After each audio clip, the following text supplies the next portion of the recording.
Manever I say ma PENDREAM TV. PENDREAM TV there, o see them yopo. Mema obi biara kwaba eba PENDREAM TV. Say we are new to the channel, subscribe to the channel and click the notification bell no so.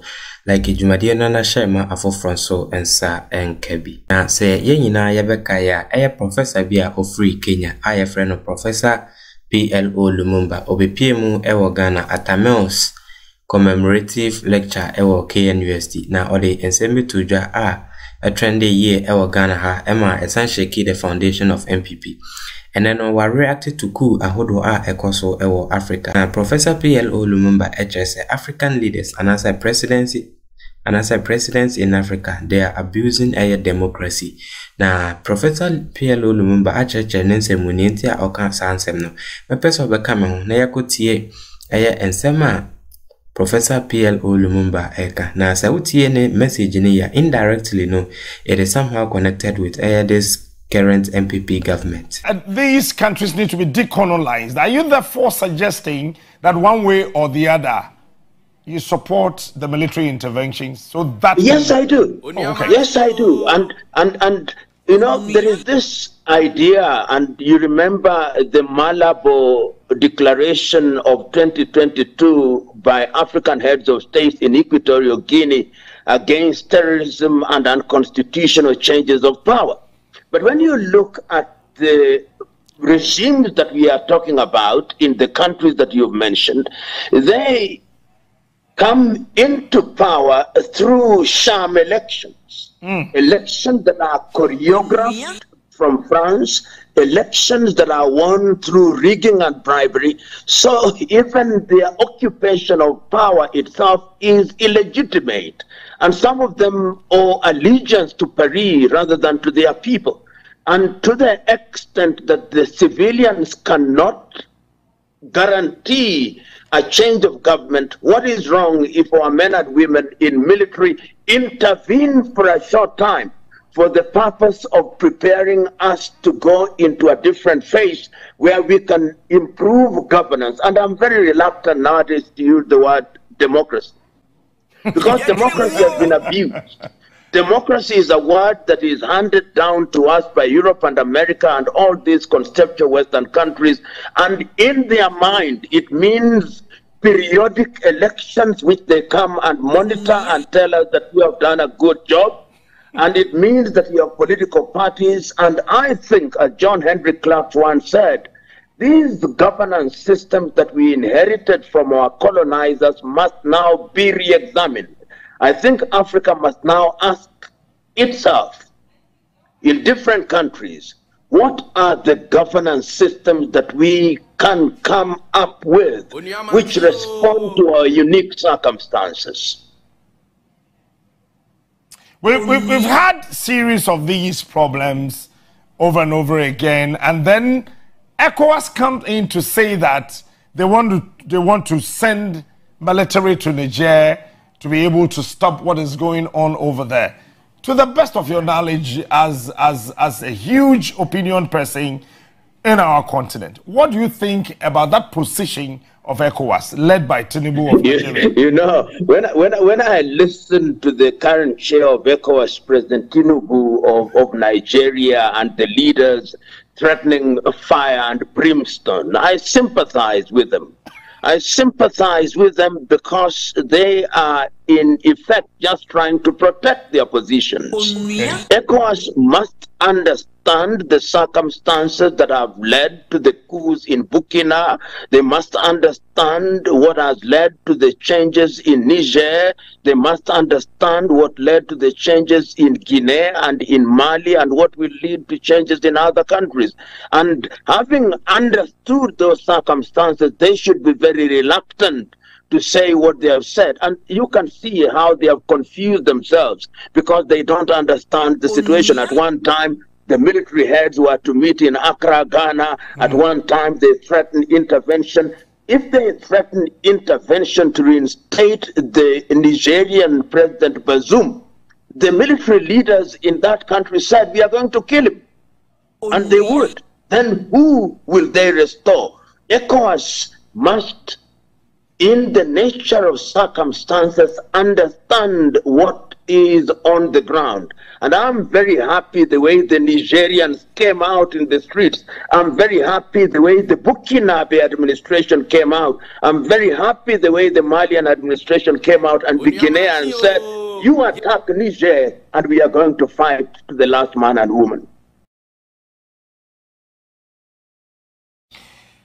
Let me bring you down here to Ghana. You were here shortly, quite some time now, and you spoke passionately about Ghana. I mean, during the days of Osajifo, Dr. Kwame Nkrumah, and how Ghana's economy was better even than Japan after the Second World War.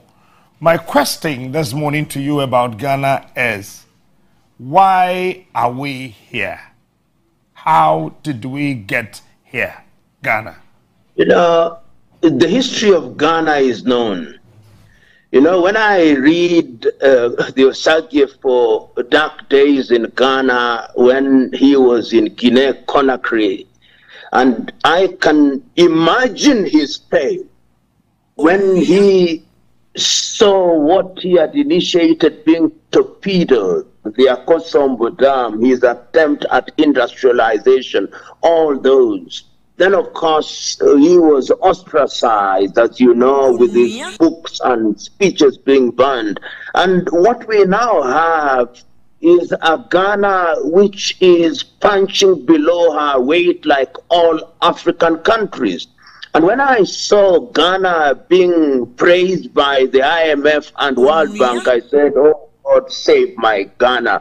Because whenever you see the IMF and the World Bank saying that you are doing well, it means you are performing terribly. And that is exactly what has happened. And Ghana is like many African countries.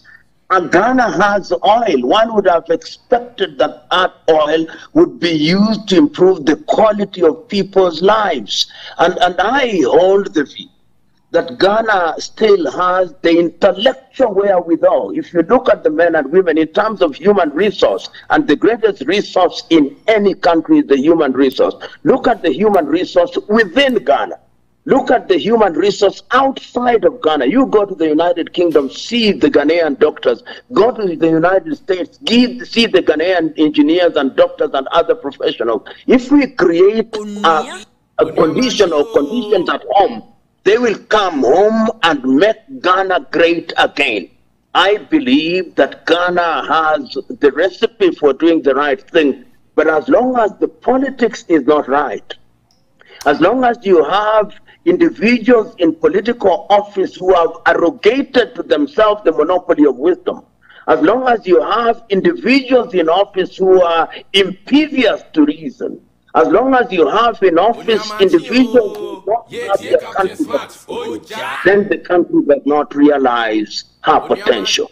But for Ghana, I have hope. If only we could do one thing, introduce in the politics and economics of Ghana. Most conferences that I have attended, we all talk about diversification, and it has become a slogan, and everybody talks about it. But the debate on how to truly diversify our economy is really shallow. And majority of the time, we are waiting, as you rightly put it, waiting for the Europeans, the IMF, the World Bank to actually approve what we want to do. From you, how do you think we can truly diversify the Ghanaian economy? You know, the Ghanaian economy, like most, really is one that lends itself to diversification. And agriculture, which we keep on saying is the backbone. If you are talking about cocoa, for example, value addition is going to be very important so that you don't export raw cocoa to the Swiss, who then export it back to you, having added value and earn more money. So if you go into the area of agriculture alone, and you talk about value addition and you talk about agro-industries, that would be a major area in which you can improve the economy. Look at the mining sector and look at the gold that is produced in Ghana, and we have it traded. We should have it traded in Ghana. Look at the area of oil and gas. So if you look at the tapestry that is Ghana's economic environment, you can see a country that has all the ingredients to help catapult her into an orbit where you don't have to rely on oil or gas, but you diversify your economy in an effective manner. Even labor.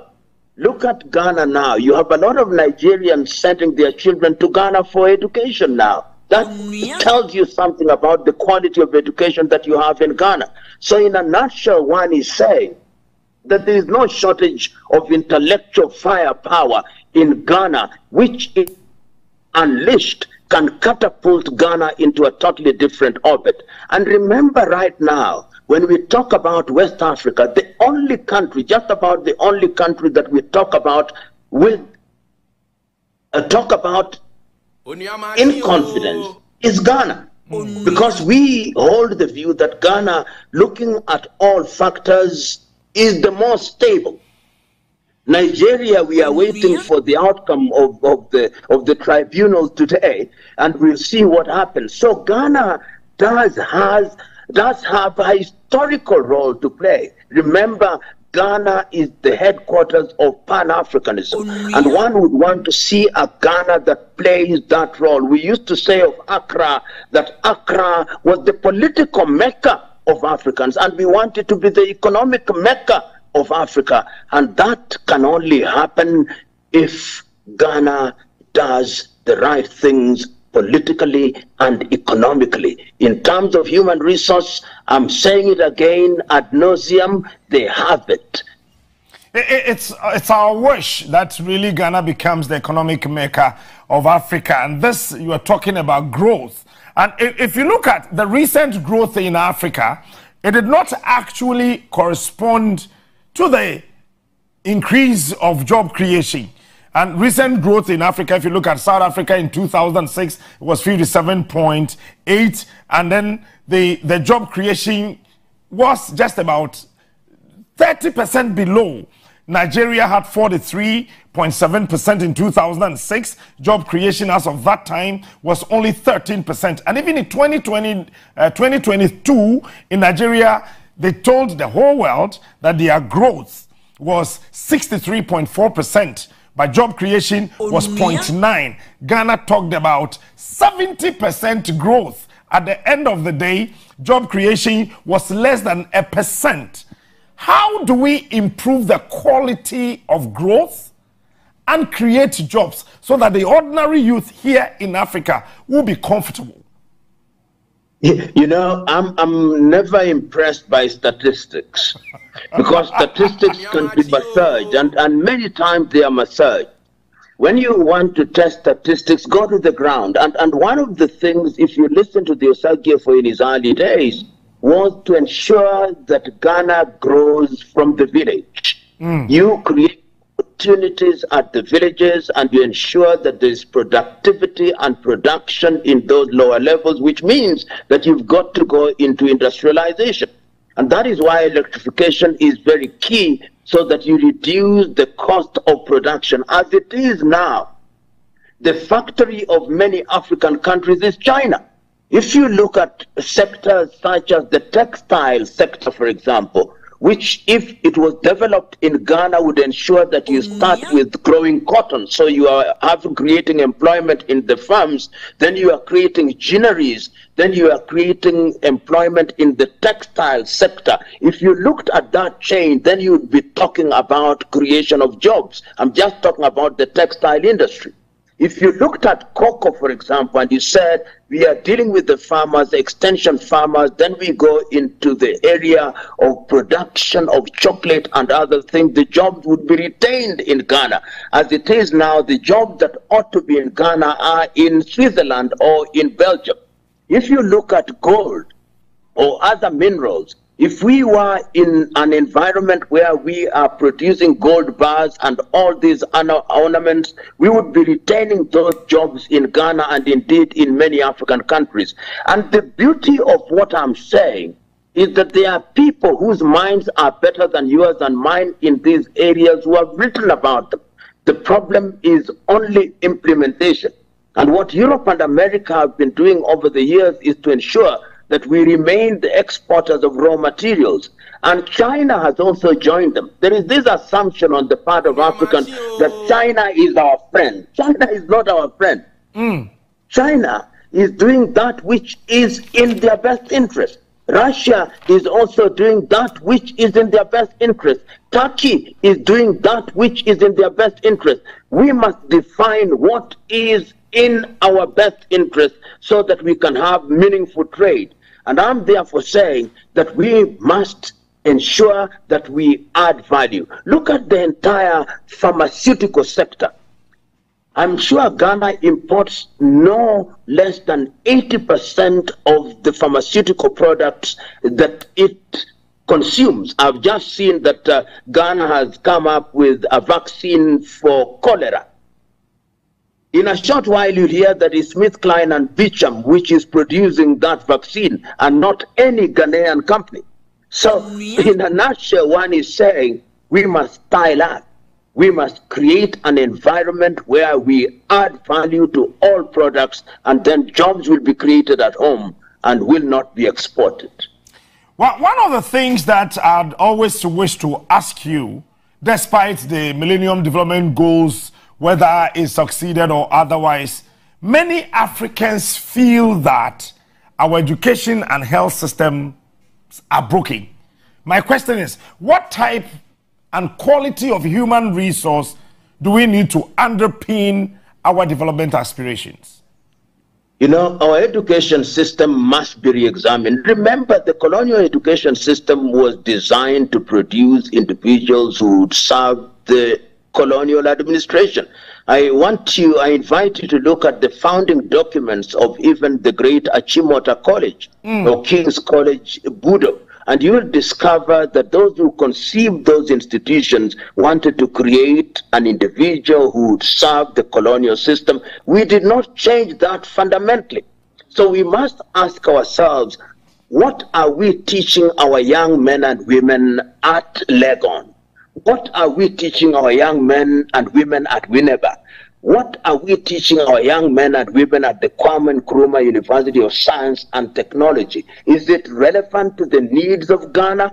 The question that I'm asking us to ask are the questions that were asked by the Japanese after the war in terms of looking at their education system and see where the Japan is. Is the same questions were asked by the Koreans after the 1953 war and see where the Koreans are. The same questions were asked by the Indonesians and see where they are. The same questions were asked by the Turks. The same questions were asked by the Germans. So we must have an education system that enables our young men and women to invent and to innovate. This idea that we are going to produce young men and women who are students or graduates of agriculture and want to sit in offices pushing paper is taking us nowhere. So one of the areas that we must look at is the decolonization of education and embracing education systems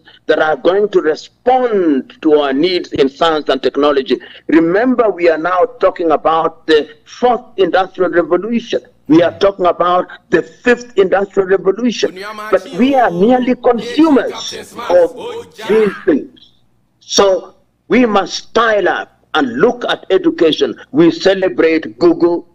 We celebrate all these technologies. But we are merely consumers who can be shut off those things in the twinkling of an eye. But go to China, go to Japan, go to Korea, go to Vietnam, even as I speak after the war, and see what is happening. We have a lot of natural resources here in Africa, especially Ghana, gold, diamond, bauxite, lithium, and many more that you can even mention. But we do not even have a single college in all these African countries that even teach us how to mine our own natural resources. Therefore, we are not able to actually trade, do better trading amongst us. And Africa's industrialization has to focus on specializing to enhance inter-African trade. I want to ask you, how do we trade better with each other here in Africa? First of all, you will remember, as I said a little earlier, that Africa did recognize that intra-African trade is at a very low level. I think at best, intra-African trade is at 20%. Yeah, sure. And therefore, in as early as 1980, under the Lagos Plan of Action, the idea was we improve intra-African trade. And the idea, therefore, right now, under the Africa Continental Free Trade Area, is that we remove tariff and non-tariff barriers and therefore ensure that we enhance trade. If we do that, then we will begin to ensure that money remains within the continent. Let me give you an example. You've mentioned diamond. The price of diamond is still determined in Antwerp, in Belgium. And they don't have a single mine that produces diamond. We can cut diamond in Ghana. Look at the agriculture sector. I'm quite certain that Ghana does import rice. Ghana imports chicken. Ghana imports chicken feed. Ghana imports fish feed. And that is true of very many African countries. In Kenya, we even import fish from China. In Nigeria, they import chicken from Brazil. And yet, it is possible to produce these things within the continent. You may now know that in the next 5 years, China will produce more cocoa than Ghana, Togo, and La Côte d'Ivoire combined. And that Malaysia will produce more palm oil than Nigeria. And this is happening because what is happening in one country is not known in the next. And I'm suggesting, therefore, that in order to cure this malady, the Africa Continental Free Trade Area, which is headquartered in Accra, Ghana, must be given practical meaning.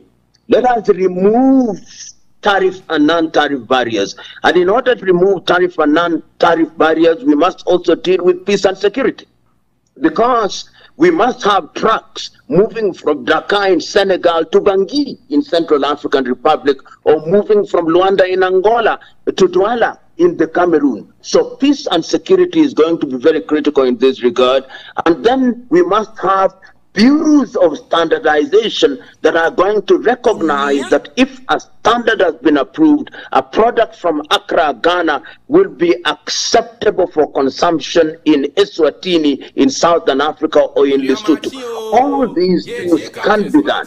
And as I said, there is no shortage of declarations. There is no shortage of thinking that has gone behind this. The only problem we have is implementation.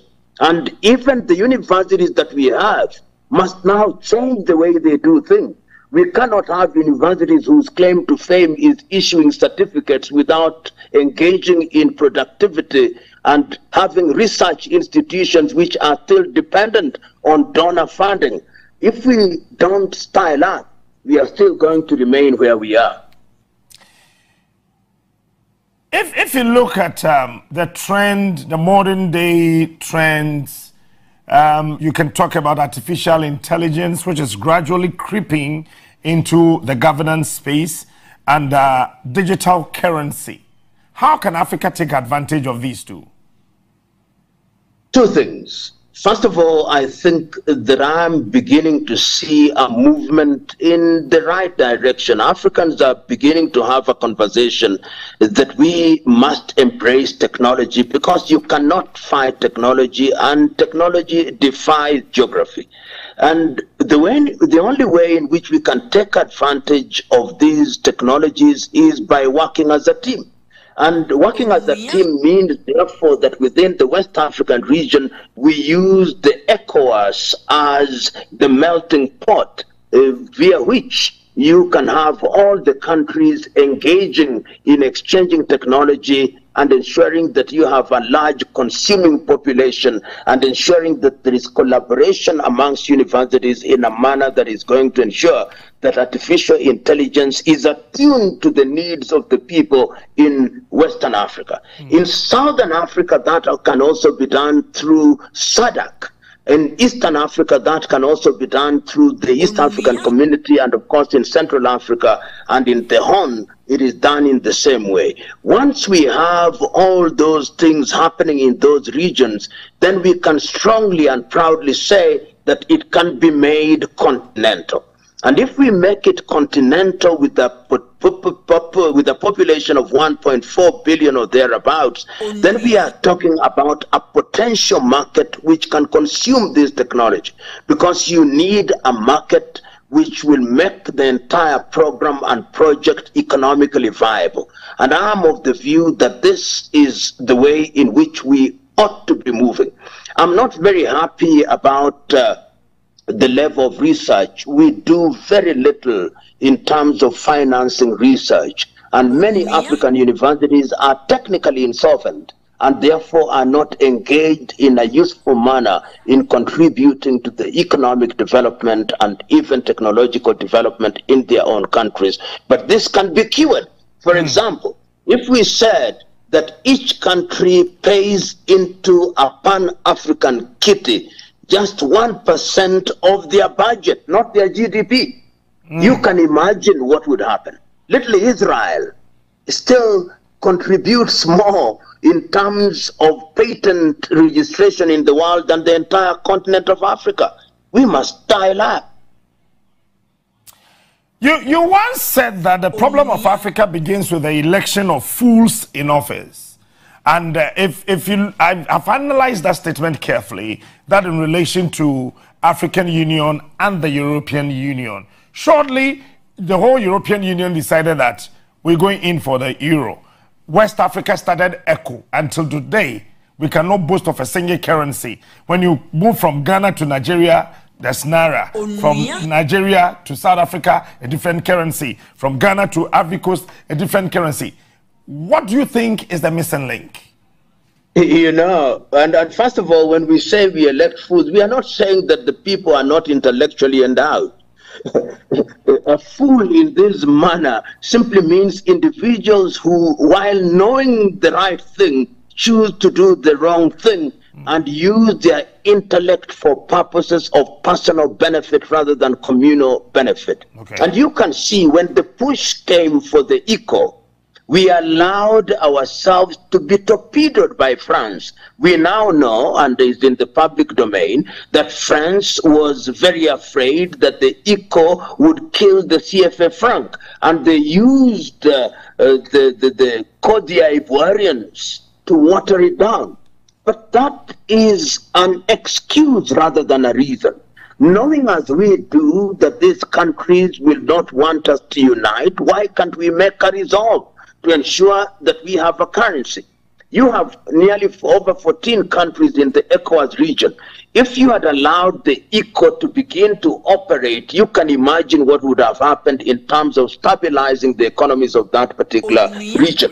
In East Africa, we are also aiming at having one common currency. Whether it will retain the name shilling, I do not know. In Southern Africa, you can also have a currency that is anchored on the South African rand. And these are the kind of things, these are the kind of conversation that one would want to hear. I would want to hear, for example, in your forthcoming presidential elections, I would want to hear the candidates speaking about that. What are they going to do to ensure that there is a common currency in the region? I would want to hear ECOWAS talking about having a single currency and giving themselves a tight schedule within which that is going to be done so that countries can improve their economy on indices that are agreed upon. The sooner that is done, the safer we are. But it is easier said than done. Many countries allow themselves to be manipulated. And I've said this before. Whenever you see certain individuals visiting your country and advising your presidents, you must be very worried. And this person, we can mention them because we know it is true. And if they sue you for defamation, I can be there, among others, to defend you with the truth. If you see Tony Blair in your country, be very worried. If you see Bill Gates in your country, be very worried. Because these are individuals whose only claim to fame is to confuse African leaders and to ensure that these African leaders still look to London and Washington as their intellectual and economic and political true north. We must ensure that we have leaders who have faith in themselves so that they do what is right. I'm repeating it again. If Ghanaian engineers, Ghanaian doctors, Ghanaian scientists, Ghanaian researchers can perform in the United States of America, in Australia, and in Canada, why can't they perform in Ghana? What is the reason? The reason is the political ecosystem in our countries is hostile to their performance. And what we ought to do is to sanitize the political economic environment so that when they come home, they can breathe. And they can breathe in a manner that will ensure that they produce. And when they produce, everybody will be happy. This is what we must do. All the good people that we've had as leaders in Africa, I mean, you have said it several times, and then I read from Walter Rooney, who authored a book titled How Europe Underdeveloped Africa. In January 1961, Patrice Emile Lumumba of Congo was assassinated. In 1963, Sylvanus Olympia of Togo was also assassinated. After that, there were several coups, and here in Ghana, Osajifo Dr. Kwame Nkrumah was also ousted. In 1966, Hamad bin Bella of Algeria was also ousted. Nigeria, Namdia Zikalu was also Azikiwe was also ousted. Abubakar Tafalua was also Mali. Madiba Keita was also.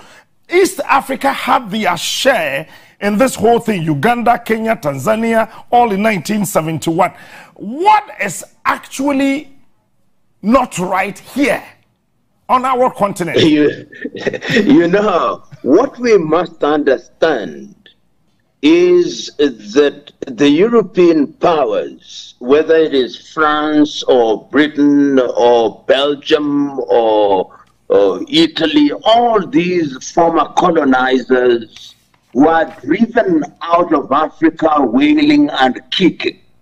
And in their mind, they understood after the abolition of slavery that they would introduce another kind of slavery called colonization, and they thought that the process of decolonization was actually recolonization through neocolonization. And when you listen to the Osage for Dr. Kwame Nkrumah speaking in May 1963 in Addis Ababa, Ethiopia, he was as clear as he was categorical. That if we don't immunize ourselves through unity now, the neo-colonizer will continue to engage in their diabolical machinations. And anybody, therefore, who raises his or her voice in a manner as to suggest to the people that they should be total liberation will be eliminated. And his words were prophetic. You've already given the names of those whom they destroyed: Patrice Emery Lumumba, Ahmed Ben Bella, Modibo Keita, Sylvanus Olympia, and those whom they overthrew, such as the Osage for himself and Nnamdi Azikiwe. And their scheme has not stopped. They have come up with institutions whose intention is to keep us in slavery. Don't look at institutions such as the World Bank or the IMF or the United Nations Organization, or all these organizations as innocent. These are Trojan horses that are designed to ensure that Africa remains in a perpetual state of slavery and are controlled from Washington, D.C., or Paris, or London, or Brussels. And unless and until we unite in a meaningful way, as Nyerere said, I think on 6th day of March 1997 in Accra, Ghana, Africa is going to continue to be the subject of these agitations and confusion from outside of the continent. Many also think that Africa geographically is a fiction. My question is this the reason why we are still struggling with governance? No, we blame ourselves too quickly. Remember that Ghana, which is the oldest sub-Saharan country to regain our independence, did so slightly over 65 years ago. And that is a very short time in history. And remember that the countries that we are struggling with are artificial entities that were created in Berlin. So that if you go to the Democratic Republic of Congo, you are dealing with over 233 ethnicities. You go to Tanzania, you are dealing with 136 ethnicities. It makes governance very difficult. Your typical European countries such as Denmark, such as the Netherlands, or Sweden, or Finland, are mono-ethnic countries. And their governance is therefore very easy. So let us not judge ourselves too harshly. I think we have had our problems, but we are solving those problems. And if we open our eyes and begin to re-examine governance without having to pay homage to these imports that we have and which we describe as democracy, Africa will solve our problems and we will do better than we are doing right now. But I'm one who is very slow to condemn what we have done thus far. We simply point out our mistakes, but we don't judge ourselves too harshly. Now, from what you just said, I mean, what are we not doing right? Measuring the various tribes in the various African countries and other European countries having also a lot of tribes, a lot of groupings, but they are able to manage themselves so well. What are we missing? First, we are missing one thing. That the electoral process that was introduced to us and which we inherited from the colonizer has allowed a bunch of individuals in many countries who have realized and understood the system and therefore use money and state resources to catapult themselves into positions of power.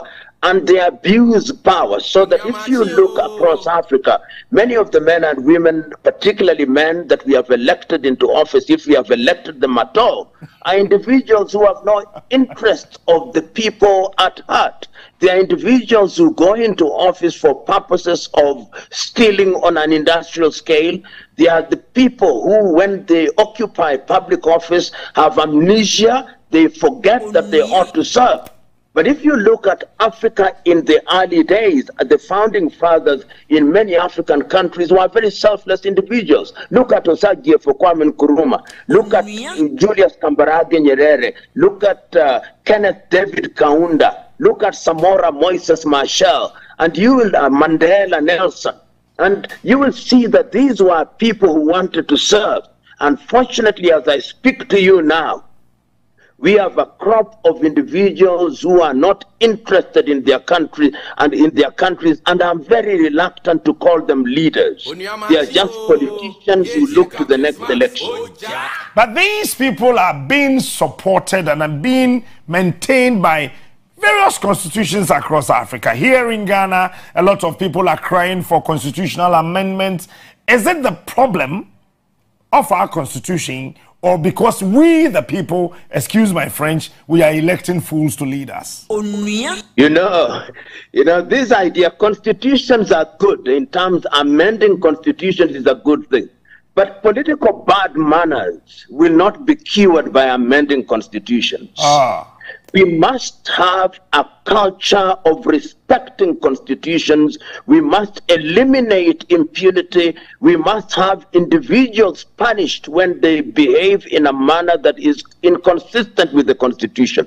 Constitution, as one law teacher told me many years ago, must be accompanied by constitutionalism. In many African countries, what we have are constitutions which are honored in breach, which are implemented selectively. And we, the electorate, are also part of the problem.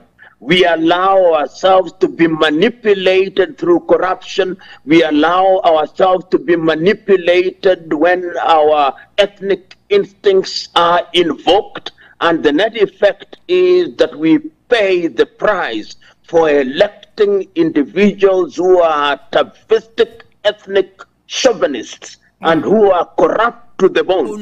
So there is also need to liberate the electorate so that they are able to see the men and women whom they ought to elect into public office. Talking about corruption, let me quickly take you through that area. Why have we not been able to deal with corruption here in Africa? We have in some countries. If you go to countries such as Botswana, they have been very effective in dealing with corruption. You go to Little Mauritius, they have been very effective in dealing with corruption. You go to Rwanda, to a certain extent, they have been effective in dealing with corruption. But in most countries, the problem is that we have allowed impunity to reign. We have allowed individuals who have money to corrupt and compromise systems so that individuals who are in political space use their money to compromise the judiciary. And this is because the people have a very high tolerance for corrupt individuals. I've heard people saying that the man you are talking about is a thief, but he is our thief because he or she comes from our tribe. Until the day that we are able to know that when an individual in public office accumulates primitively, he or she is interfering with education, interfering with health, and affecting not only this generation, but generations yet to be born. That is the time that we will put a mark of Cain on the foreheads of these thieves and punish them as they ought to be punished. And that is something that must be done very urgently, because these rogue thieves have so much money that they can compromise many people in our systems and destroy our countries, as indeed they have. Now, but this is actually hampering and hindering development here in Africa. Even to the highest level, we had the Millennium Development Goals. They were not able to achieve it. Then it moved to Sustainable Development Goals, SDGs, and we come out with beautiful documents. Well, I mean, I get worried sometimes that we are not able to achieve anything. Millennium Development Goals, Sustainable Development Goals, that's in line with corruption. What is in there that stops the achievement of the Millennium Development Goal, and later they changed the name to Sustainable Development Goal, which cannot be sustained? You know, my brother, the first thing that we should do in Africa is to suspend meetings, conferences, and symposia for about 2 years, because we have no shortage of declarations. If you talk about Millennium Development Goals, as early as 1980, we had the Abuja Declaration, then we have Africa Agenda 2063, we now have the Africa Continental Free Trade Area. You talked about the Millennium Development Goals, we have Sustainable Development Goals, we have all these meetings going on climate. We should stop holding these meetings and take a resolve that for the next 2 years we are implementing the decision that we have made. And if there is any meeting at all, is simply to assess how far we have gone on with implementation. But history has demonstrated times without number that those who are in positions of leadership will only respond when the population makes demands. As long as we have a population that is docile, a population that is easy to manipulate, then those in power will always ignore the few who they say are mere noisemakers. So we must create a groundswell of individuals who will make constant demands. It is only then that the politicians will begin to do the right things. Otherwise, we'll keep on spinning in the mud, holding meeting after meeting, symposia after symposia, declaration after declaration, and nothing will change. As Albert Einstein once said, stupidity is doing the same thing in the same way and expecting a different result. I love that. But therefore, It is our duty to do things by the sweat of our brow. And China has demonstrated that it can be done. Vietnam, after the war, has demonstrated that it can be done. Indonesia has demonstrated that it can be done. Mauritius is demonstrating that it can be done. Rwanda, after the genocide in their own small way, have demonstrated that it can be done. Botswana has demonstrated that it can be done. Ghana, in the first few years of the Osagie for Kwame Nkrumah, demonstrated that it can be done. Tanzania, during Magufuli, demonstrated that it can be done. It can be done. And it is our duty to work towards it and to ensure that we speak the right language and force the hands of these reluctant politicians. We are the horse, they are the riders. We must stop it. I sit down sometimes and when I listen to you, I get sad. I wept one day when I was watching you on YouTube. And I kept asking myself, what this our dear professor is saying is not something that is rocket science. That our Absolutely. Leaders, yes, that our leaders do not know. They know. Why can't they do it? The next thing is that, was Africa designed to fail? Yes, indeed, my brother. The post-colonial African state was designed to fail. And it was designed, remember that the design of Africa in Berlin in 1884, 1885, Africa was designed and parceled out as a hunting ground for the European powers. And when we decolonized, we did not interfere with the boundaries, and every other colonial power wanted to ensure that their colonies remained under their control.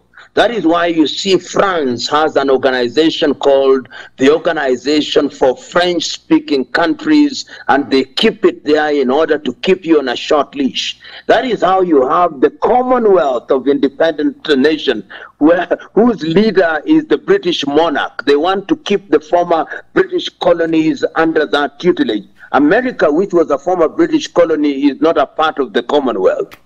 Then the former Portuguese colonies, of course, are in that space. So what you see is that the economic linkages that we have with these colonial powers make sure that we remain their puppets. And when we remain their puppets, they control our every area. Have you ever wondered why? And I hope that this time round, the Ghanaian presidential candidates will not accept the nonsense that I see, that before every election in Africa, if you are a former British colony, they invite you to Chatham to debate. So that they watch. Is as if they are school children who are applying to be head boy and head girl. And then they ask you questions. What is your position on this? What is your position on this? We must stop it. We must exercise the ghost of low self-esteem. Our politicians have low self-esteem, and that is why we are not respected. That is why you see the ambassador of the United Kingdom, or the ambassador of the United States of America, or the ambassador of Russia, even when they are in our countries, they deal with our presidents in a very condescending manner. And this is what we must stop. And we can only stop it if we stop the manipulation which they are engaged in, because we are weak. So in answering your question directly, the post-colonial African state was designed to fail. Can we change the story? Yes, we can. How? And you know the person who prescribed the solution to this? No, tell me. Your own countryman, the Osagie for Dr. Kwame Nkrumah. That man, I do not know whether Africans listen to him. I do not know whether they see how prophetic he was. And he spoke on 3 different occasions. In 1958 in Accra, Ghana, he said, let us unite now. We are not going to lose our sovereignty, but I'm telling us, let us unite now. Let us have one army. Let us have one currency. Let us eliminate visas. He said it in 1958 in Accra, Ghana. And he did not stop there. He said it again in Casablanca, Morocco in 1961. And he did not stop there. He said it again in Addis Ababa in May 1963. And the people did not listen to him. Today, when I look at Africa Agenda 2063, it is what the Osagyefo said. When I look at the Africa Continental Free Trade Area, it is what the Osagyefo said. When I listen about people talking about BRICS, it is what the Osagyefo said. Kwame Nkrumah was ahead of his times. I've got a lot of questions, but for the sake of time, I would have to ask about 2 or 3, and then I'll take leave of you. All this is leadership, and you keep talking about leadership here in Africa. And then back to the Francophone area, all these military leaders, are you sure they will be able to render that quality of leadership that we're talking about? No, the military intervention, in my view, should be a very brief interruption. The men and women in uniform must, in the nature of things, not convert themselves into the political leaders. What they have done, in my view, or what they are doing, in my view, is to midwife a process. A process that will make the countries go back to the drawing board, if it is in Guinea, to look at their constitutional order, to look at their constitutional order in Mali, to look at their constitutional order in Burkina, to look at the constitutional order in Niamey.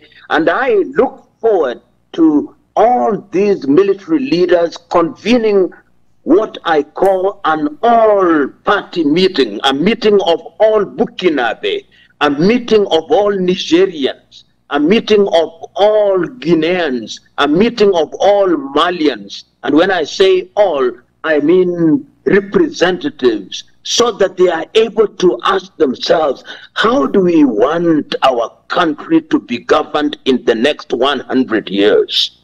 Having asked that question, they then come up with a constitutional dispensation which will underpin the governance system, and then they allow the people to elect those who will preside over the implementation of the Constitution. That is what I expect. And I hope that none of the military interventions will last more than 3 years, because I believe within 3 years it is possible to undertake all those and to ensure that people are on a firmer ground. I have just 2 remaining questions. First one, do we have to re-engineer Christianity in Africa? Christianity as marketed in Africa now is a fraud. And I'm quite certain that Christ himself would be shocked.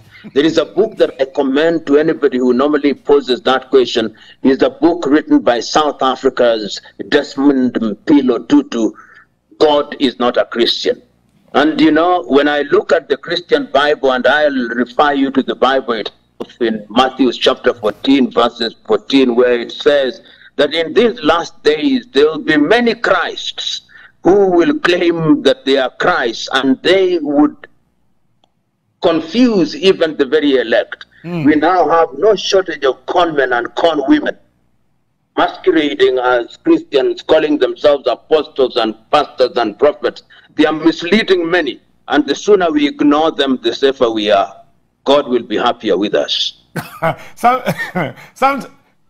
Sometimes I even wonder if the Bible that we read here in Africa is the same Bible they also read in Europe and America and other parts of the world. But finally, sir, in all that we have had talking about and discussing this morning, this long conversation, one last question.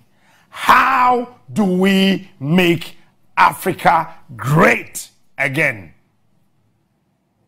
You know, there is no magic bullet, but I'm now beginning to see across the continent of Africa men and women who are saying the right thing, trying to do the right thing.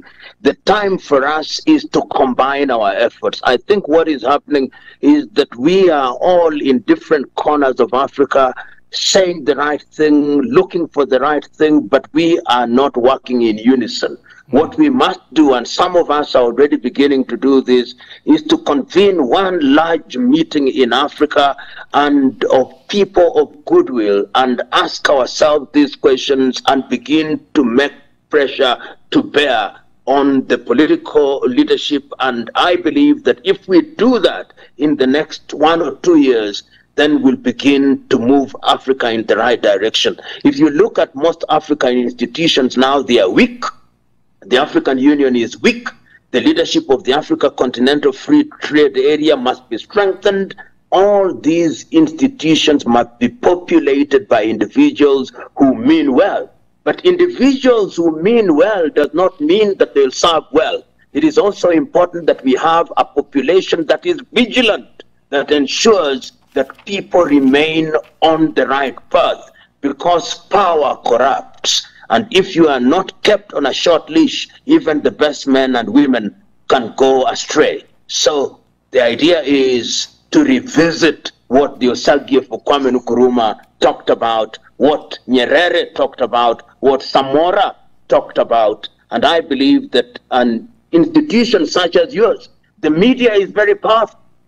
Even the African media must now begin to coalesce in a manner that will sell our story. We must no longer rely on BBC, CNN, Al Jazeera, Al Arabiya, and all these foreign TV stations and media houses. We need something that will speak the African voice and define what Africa wants and articulate it and give it the oxygen of publicity, so that in every village and every hamlet, our sons and daughters, mothers and everybody else will begin to speak the same language. I am eternally hopeful. It is not for the faint-hearted, it is not for one generation, but it will happen. I want to thank you so much, Prof, for your time this morning, and I want to assure you that we will foster, nurture, midwife this relationship, sustain and maintain it for the betterment of Africa. God bless you for your time this morning. Thank you very much. And I wish all my Ghanaian friends the very best.